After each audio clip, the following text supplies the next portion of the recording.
Hello viewers, आज हम सीखेंगे सेट कितने टाइप्स के होते हैं। टाइप्स ऑफ सेट और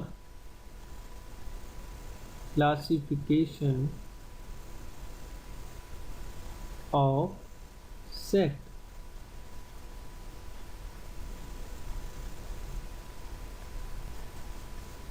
finite set,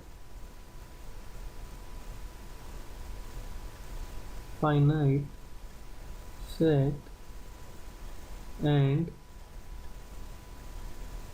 infinite set।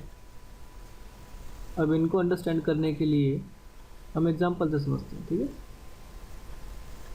Late A and B be two set,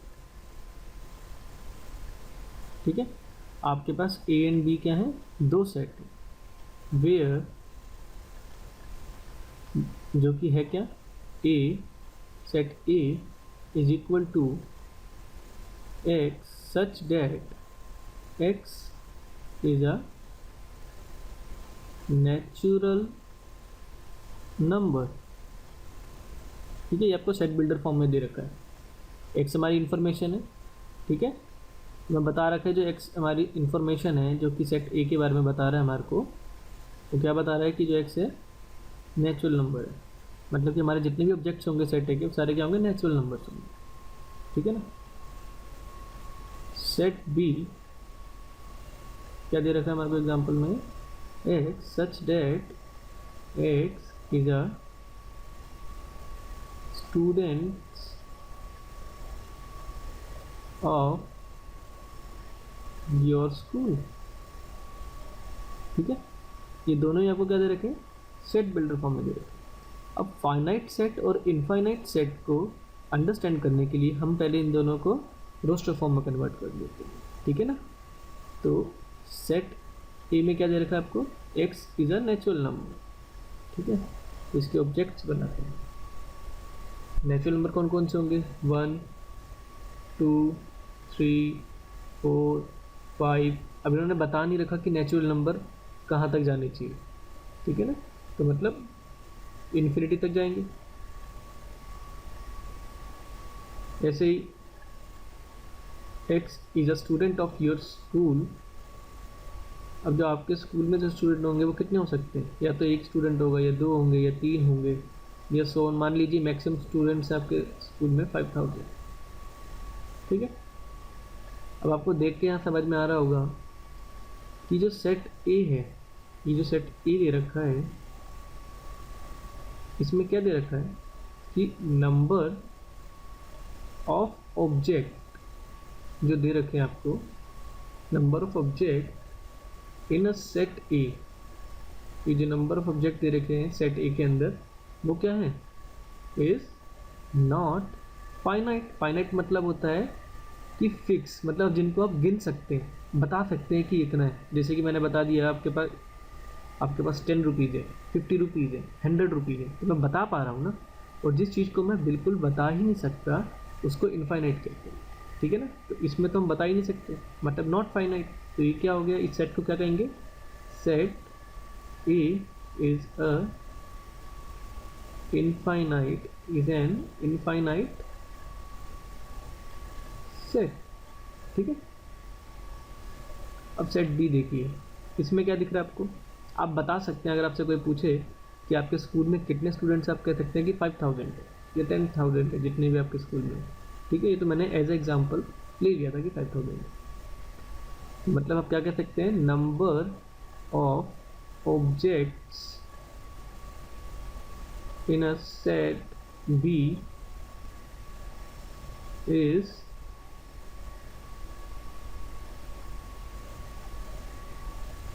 finite, ठीक है। मतलब क्या हुआ, set B is a finite set, ठीक है। अब आपको समझ में आ गया, जो इनफाइनाइट सेट होगा उसमें नंबर ऑफ ऑब्जेक्ट्स होंगे, वो क्या होंगे, इनफाइनाइट टाइम्स होंगे, और जो फाइनाइट सेट होगा उसके अंदर नंबर ऑफ ऑब्जेक्ट्स कितने होंगे, फाइनाइट टाइम्स होंगे, ठीक है ना। अब देखते हैं एम्प्टी सेट और नल सेट किसको कहते हैं। एम्प्टी सेट और null set,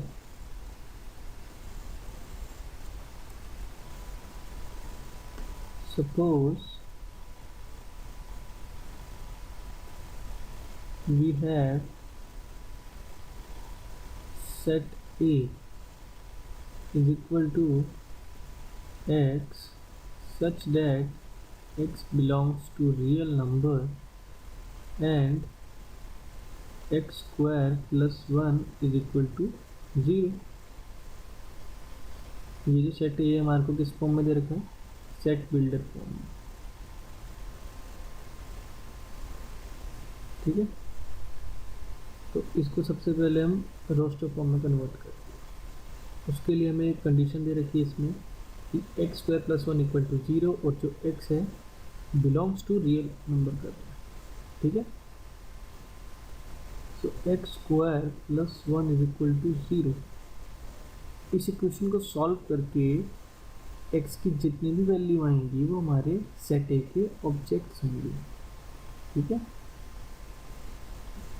x square is equal to -1 X square under root -1 is equal to plus minus iota. Under root -1 answer क्या आएगा, प्लस माइनस आयोटा। यहाँ पे x का आंसर आपका क्या आ गया, कॉम्प्लेक्स नंबर, ठीक है। अब कॉम्प्लेक्स नंबर जो होता है वो हमारा रियल नंबर को बिलोंग ही नहीं करता, ठीक है। अब कैसे नहीं बिलोंग करता, रियल नंबर के अंदर हमारा इंटीजर आ सकता है और आपका रैशनल नंबर आ जाता है, इरैशनल नंबर को भी हम रियल नंबर कहते हैं।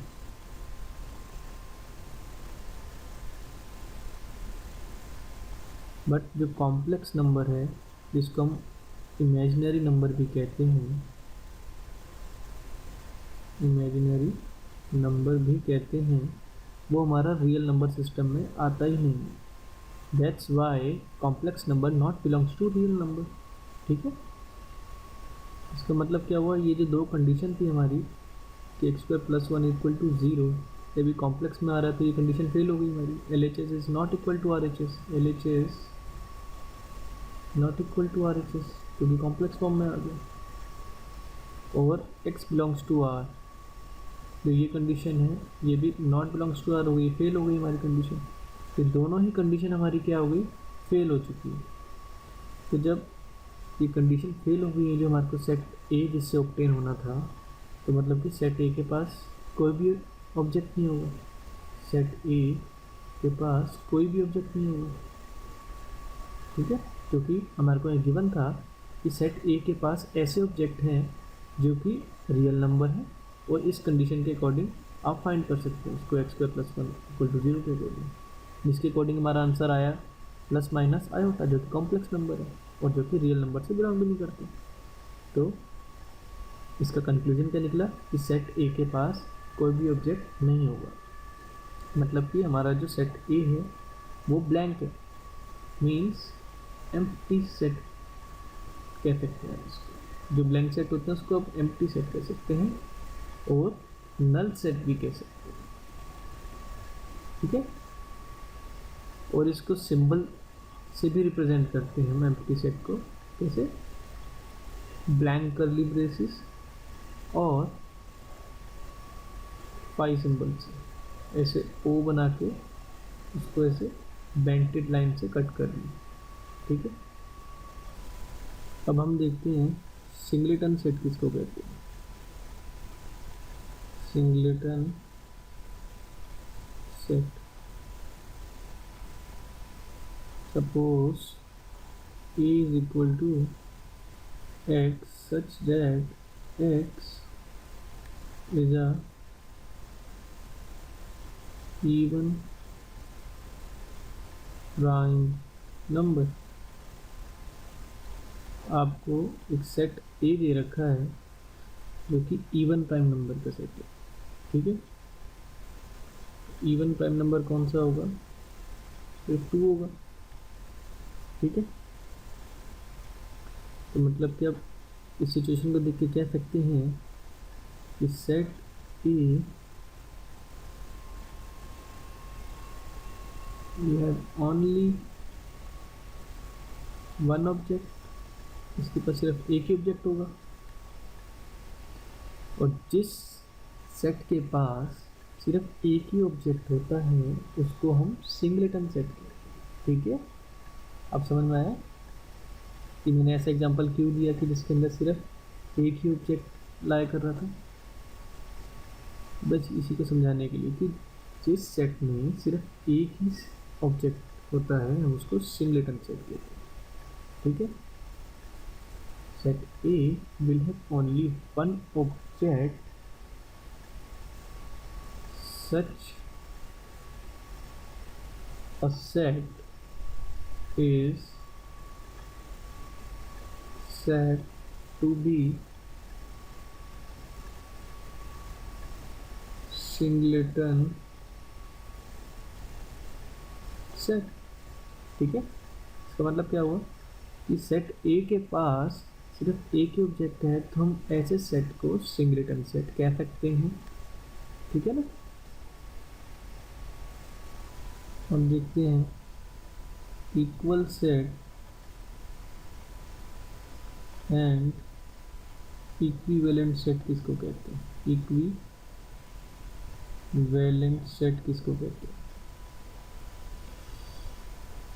मान लीजिए आपके पास एक सेट ए है जिसके ऑब्जेक्ट दे रखे हैं 1, 2, 3 और एक सेट बी दे रखा है उसके एलिमेंट दे रखे हैं 2, 1, 3, ठीक है।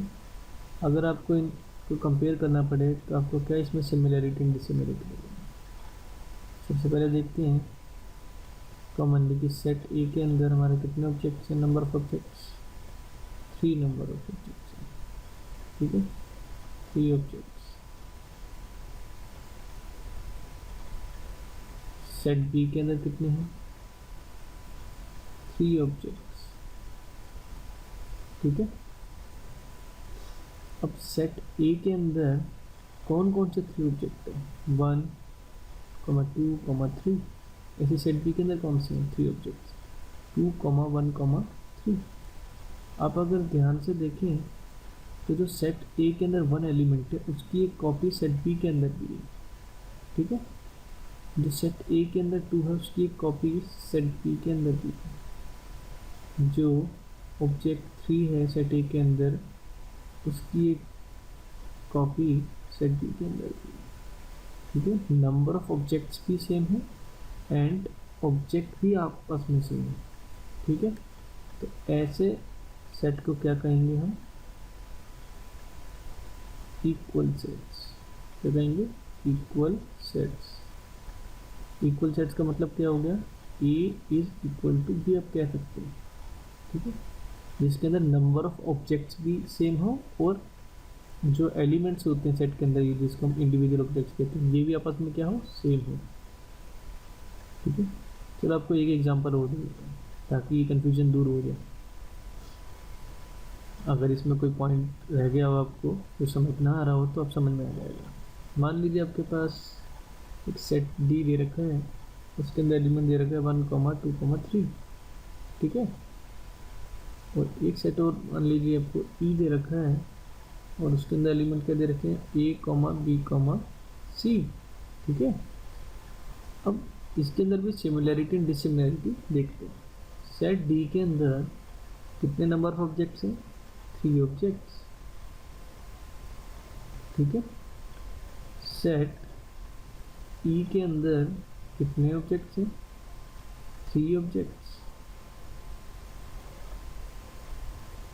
ठीक है। अब 3 ऑब्जेक्ट्स डी के अंदर कौन कौन से हैं? 1, 2, 3। एंड ई के अंदर कौन से हैं, ए कॉमा बी कॉमा सी, हमारे पास ए है बी है सी है सेट ई के अंदर, और 1 2 3 है सेट डी के अंदर। आप यहाँ देखें कि number of objects in set D and number of objects in set ई, ये क्या है, आपस में इक्वल है, बट जो एलिमेंट्स हैं सेट के अंदर यानी कि इंडिविजुअल ऑब्जेक्ट्स हैं 1 2 3 और सेट ई के अंदर है ए बी सी, ये क्या है, अनइक्वल है, ठीक है ना। ये तीन इस ऑब्जेक्ट तो इसके अंदर भी हैं, तीन इसके अंदर भी है, पर आपस में इक्वल नहीं है, ठीक है ना। 1 अगर सेट डी के अंदर 1 है तो सेट ई के अंदर 1 नहीं है, सेट डी के अंदर 2 है तो सेट ई के अंदर 2 नहीं है, सेट ई के अंदर ए ऑब्जेक्ट है तो सेट डी के अंदर नहीं है। तो आप कह सकते हैं कि set D is equivalent to set E, ठीक है ना, but set D is not equal to set E, जबकि जो सेट डी है सेट ई के इक्वल नहीं होगा, ठीक है ना। इक्वल जहाँ पे हम बात करते हैं ना कि सेट डी इक्वलेंट है सेट डी के, मतलब कि हम बात करें नंबर ऑफ ऑब्जेक्ट्स की, कि उनके अंदर नंबर ऑफ ऑब्जेक्ट सेम है। तो जो इक्वलेंट सेट था उसके अंदर क्या था, नंबर ऑफ ऑब्जेक्ट्स भी सेम थे, कि 3 ऑब्जेक्ट्स अगर सेट ए के अंदर तो बी के अंदर भी 3 ऑब्जेक्ट्स थे, और वो जो ऑब्जेक्ट्स थे वो आपस में इक्वल भी थे, कि सेट ए के अंदर अगर 1 है तो सेट बी के अंदर भी 1 था, सेट बी के अंदर अगर 3 है तो सेट ए के अंदर भी 3 था, ठीक है ना। अब समझ में आ गया equivalent set and equivalent set किसको कहते हैं। अब देखते हैं डिसजॉइंट सेट किसको कहते हैं। डिसजॉइंट सेट बहुत सिंपल है, ठीक है। Disjoint set, disjoint set, disjoint set किसे कहते हैं, देख लेते हैं। Two sets are said to be disjoint if they do not have any common object, ठीक है। इसका मतलब क्या हुआ, डिसजॉइंट सेट उसको कहते हैं जिसके अंदर कोई भी कॉमन ऑब्जेक्ट ना हो, ठीक है ना। अगर दो सेट डिसजॉइंट तभी होंगे जब उनके बीच में कोई भी कॉमन ऑब्जेक्ट ना हो। अब इसको एग्जांपल के थ्रू समझते हैं। मान लीजिए आपके पास एक सेट ए है, उसके एलिमेंट्स ये रखे 1 3 5, और एक सेट बी दे रखा है जिसके एलिमेंट दे रखे हैं 2 4 6। सेट ए के अंदर नंबर ऑफ ऑब्जेक्ट्स हैं 3, सेट बी के अंदर नंबर ऑफ ऑब्जेक्ट्स हैं 3, ठीक है ना। लिख देता हूँ मैं number of object, number of object कितने दे रखे दोनों में, 3। बट अब यहाँ से ध्यान से देखें कि जो इंडिविजुअल ऑब्जेक्ट्स हैं, इंडिविजुअल ऑब्जेक्ट्स वो क्या है, डिफरेंट है।